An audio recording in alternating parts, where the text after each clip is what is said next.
حاجی یو بله خبره به زه په خپل حکم کې اجازه جی حکم جی پوښتنه وکړم جی وکړه تاسو زه به راځي تاسو باندې په دې وخت کې جګړه شروع شوې ده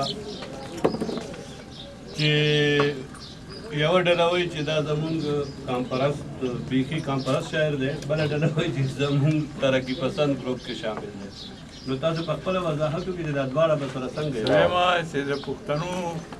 جغرافیایي محلې وکړو تاریخي پس منظر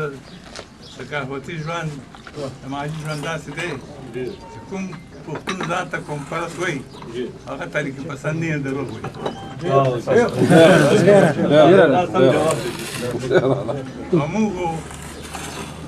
موږ خو پیدایشي نه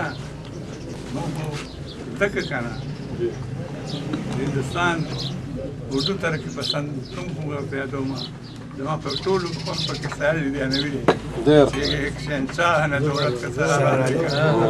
غریبوں کی محبت کو رایا اور میں تایا مصر خوښه ده میرے محبوب کہیں اور ملا کر مجھ سے میرے محبوب کہیں اور ملا کر مجھ سے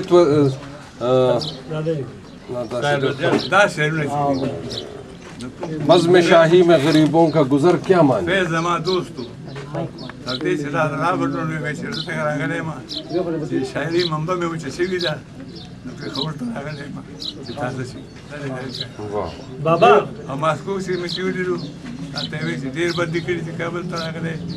سیاست مې وکړې نه ادب بدل نه پېښور هغه همداسې نه هغه پاتې شي